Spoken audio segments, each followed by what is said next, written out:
Good morning, everybody. Welcome back to the Digital Ledger. We got the coffee brewing in the background, and we're looking at paymentsource.com. We're going to talk about what's happening here in the U.S. and some events that are also taking place around the world. Let's just get a recap and an update for what's going on right now. Let's see. We have the U.S. will deliver stimulus funds to individuals within 2 weeks. U.S. Treasury Secretary Steve Mnuchin said during a Thursday White House briefing. The Treasury will send the money via direct deposit to taxpayers' accounts, and recipients may update and confirm their bank account details on a federal website the government is developing, Mnuchin said. The U.S. government wants to avoid sending stimulus relief through checks, presumably because of fraud risk. We want to put money directly into the accounts, Mnuchin said. Consumers without bank accounts will have other options to receive the stimulus funds. There are a few people who are unbanked. We are working with the digital companies, prepaid debt providers, to make sure people get their money quickly, Mnuchin said, without providing more specifics. That if the government is unable to deliver the funds electronically to citizens, it will send a check as a last resort. So there that is. Now moving on, Alipay is distributing government coupons that are designed to boost business consumption as China's economy tries to restart after about 2 months shutdown during the health crisis outbreak. The coupons are sent directly to consumers and can be redeemed at restaurants, stores, travel, and hotels, and are customized based on analytics of specific area or consumer shopping trends. The Ally program began at the end of March and is expected to last until May 26. In the U.S., gift cards are emerging as a way for small businesses to try to offset the impact of the current health crisis.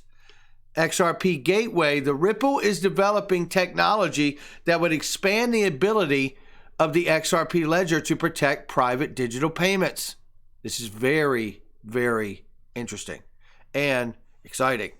The technology involves tags that would shield transactions from third parties, thus making the payment private among parties, according to CoinDesk, which referenced a GitHub submission.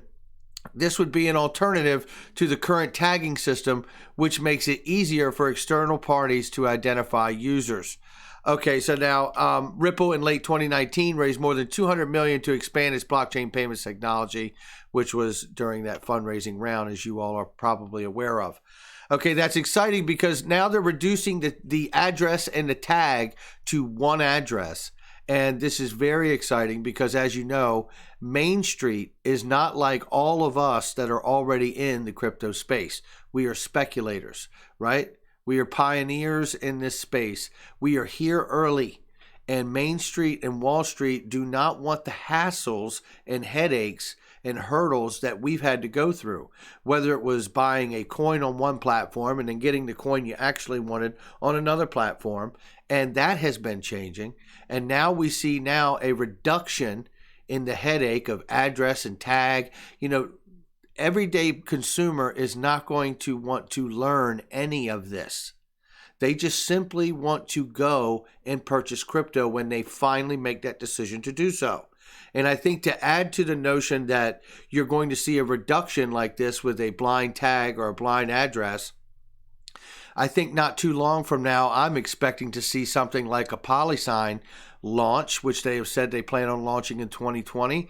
And I would anticipate they would license the ability and software to custody, sell assets through the banks, through their software offered as a licensing play. That is my speculation, but that's where I'm at until I see differently.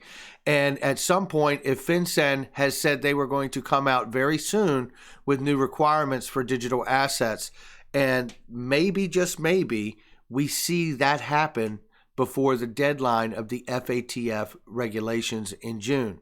Fingers crossed, we'll keep an eye on it. Going digital. The current health pandemic is accelerating digital payment strategies in many ways, including e-commerce payments and a boost for contactless transactions. Part of that is digital ID. Now, we covered digital ID here on this channel on the Digital Ledger. Please watch that video. It is very important information in that video. Or portable consumer-driven authentication. The Financial Action Task Force, which is the regulations that will expire, or not expire, but be a deadline in June, which sets money laundering and counterterrorism financing, is encouraging more use of digital ID and electronic onboarding as a way to mitigate the current health crisis in transaction fraud. The FATF says fintech firms have an opportunity to manage the current health event risk, and moving quickly to remove ID barriers can be helpful to that end. Okay, next section here to talk about open banking. PSD2 compliance is still a pressing issue for banks and fintechs, and as such remains an opportunity for developers.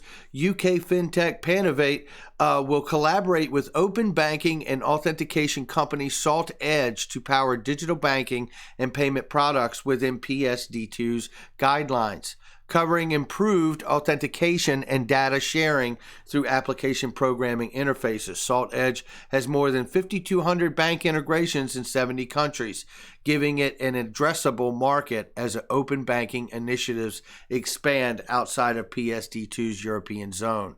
As you can tell, the theme here is that everything continues to move forward.